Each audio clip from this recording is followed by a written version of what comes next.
Shalom Papi Mami, Shalom adik-adik semua.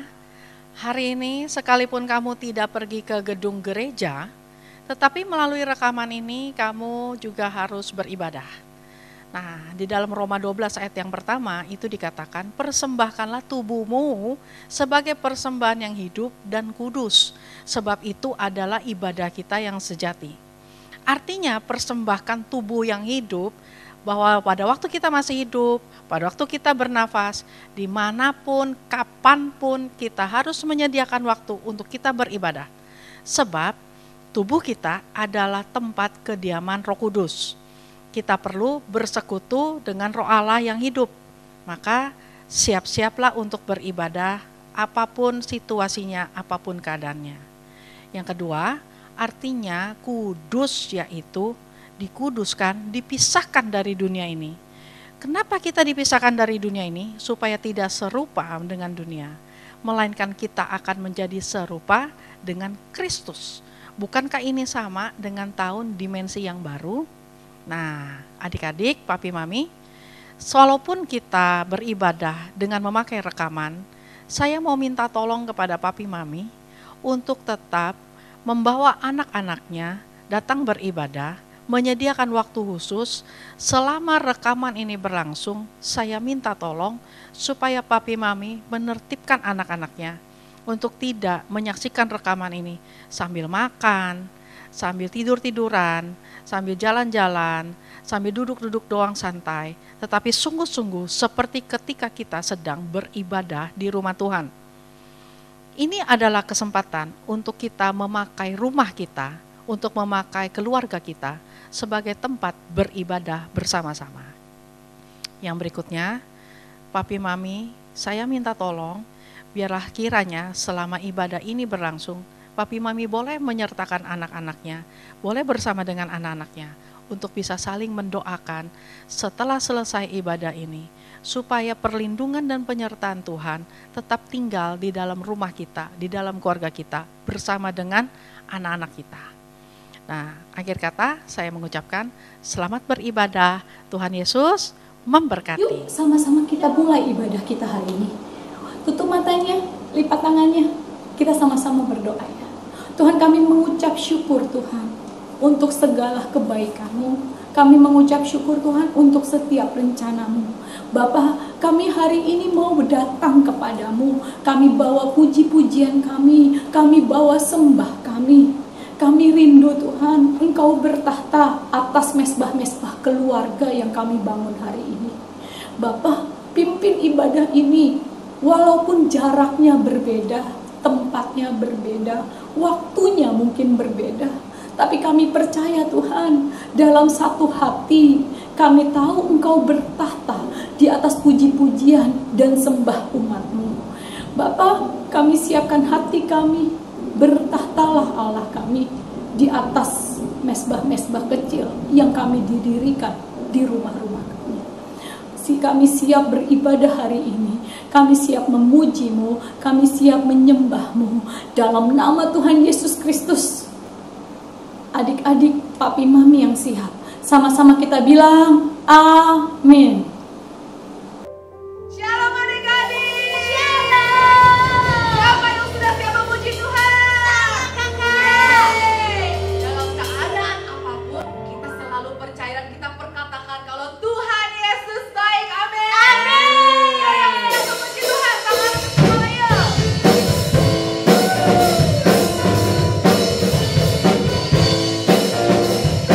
Kita katakan dengan iman.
kalau misalnya ada iblis yang mau goda kita, apa yang harus kita lakukan, Kak? Jawabannya Kak, ditolak Kak. Ditolak dalam nama apa, Kak? Tuhan Yesus, Kak. Amin. Semua tangan di atas yuk. Semangat. Ya. Saat iblis menggoda, aku tolak dalam nama Yesus. Saat iblis merayu, aku berdoa dalam nama Yesus.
Dengan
puji sembah Tuhan kan?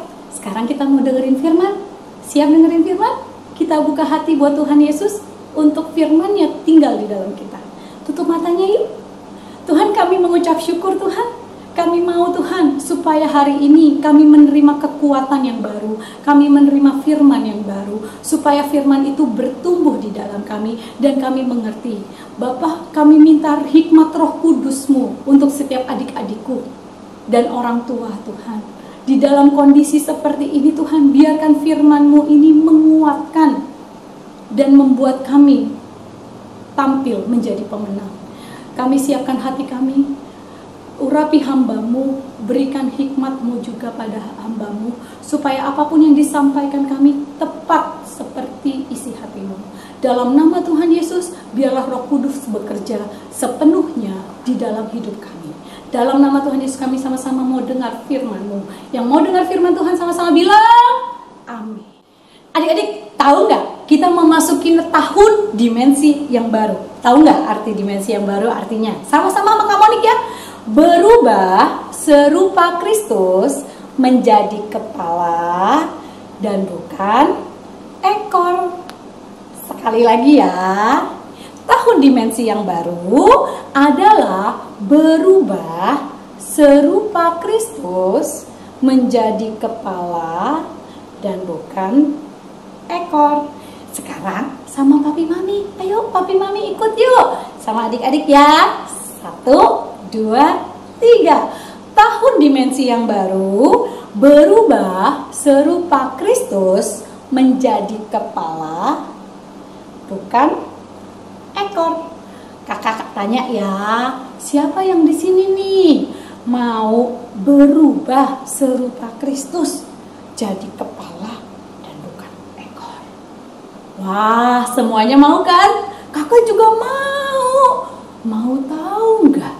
Tuhan bisa rubah kita menjadi serupa Kristus, jadi kepala bukan ekor. Kakak mau cerita nih, ada satu orang yang Tuhan rubah tujuan hidupnya sehingga ia menjadi serupa dengan Kristus, jadi kepala bukan ekor. Kira-kira siapa ya? Hari itu waktu Pentakosta terjadi di Yerusalem, mendadak seluruh Israel menjadi percaya sama Tuhan Yesus. Mereka mengabarkan Injilnya, mereka mengabarkan keselamatannya ke seluruh negeri.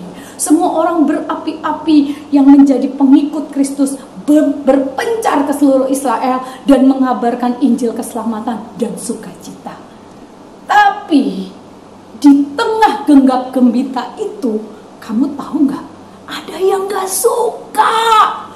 Ada orang-orang yang benci banget sama pengikut Kristus. Kelompok mereka namanya orang Farisi. Mereka nggak suka sama sekali.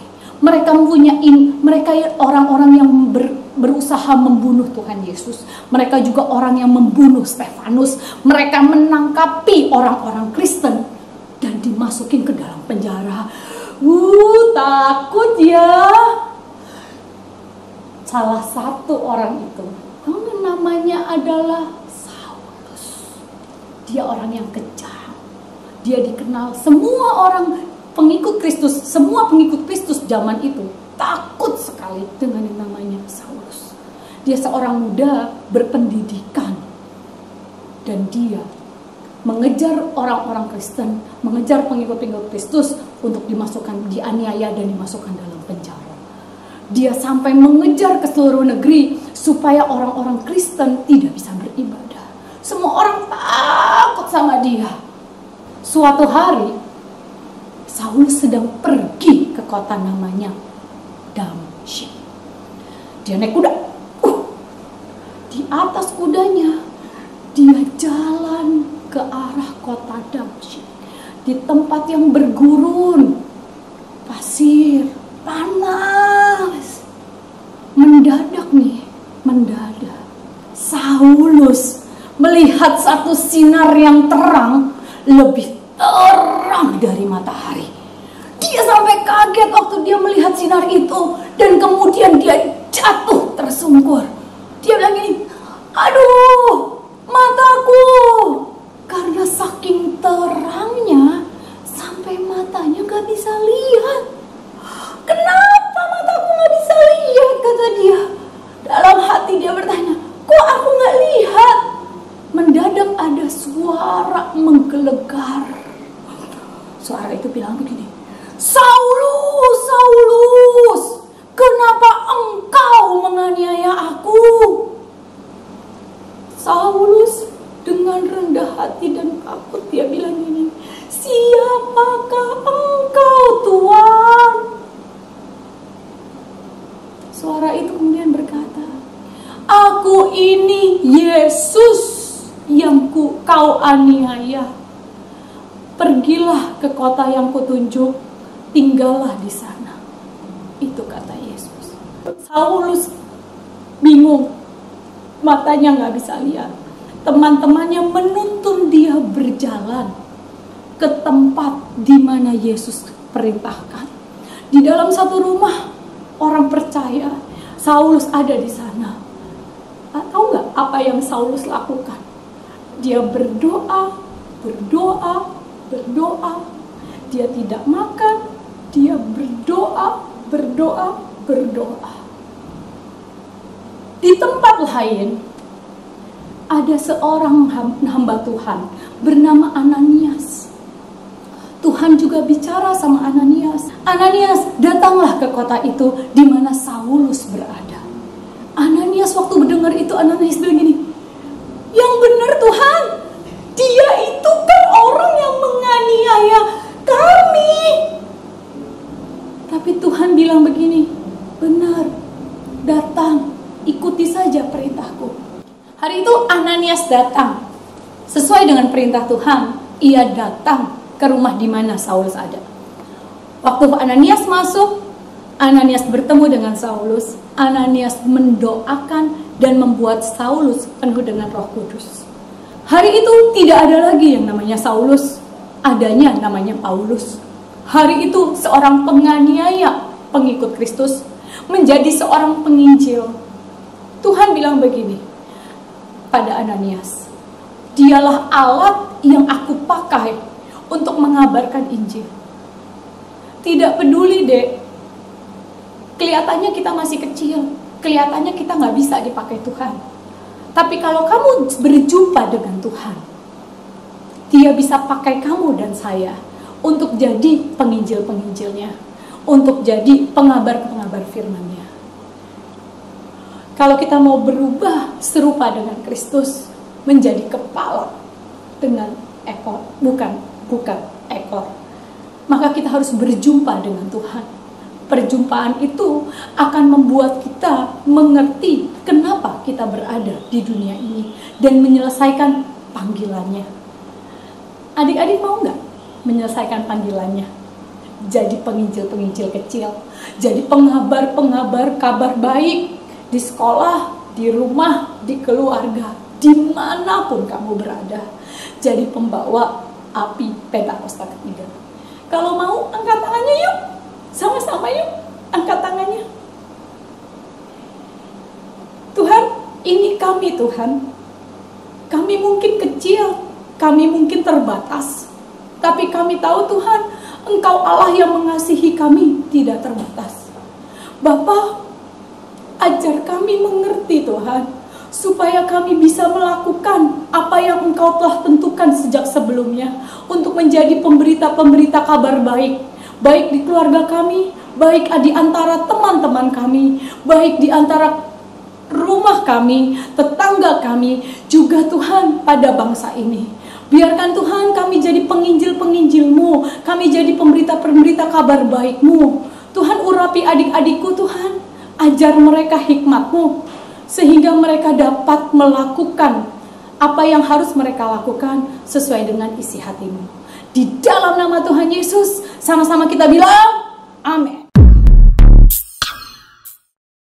Shalom adik-adik. Nah, sekarang waktunya kita perkatakan Pentakosta ketiga. Kamu siap? Siap ya? Pentakosta ketiga artinya pencurahan Roh Kudus terdahsyat di zaman now.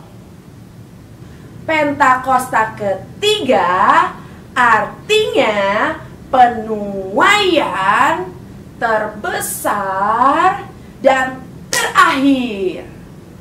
Pentakosta ketiga artinya bangkitnya generasi Yeremia, penuh dengan Roh Kudus, cinta Tuhan, tidak kompromi dengan dosa, dan bergerak untuk memenangkan banyak jiwa. Pentakosta ketiga artinya dari Indonesia ke bangsa-bangsa, dari timur ke barat, sampai kembali ke Yerusalem. Pentakosta ketiga artinya kuasa untuk menyelesaikan amanat agung Tuhan Yesus. Nah, adik-adik, jangan lupa ya, kita ada di era Pentakosta ketiga. Sampai jumpa.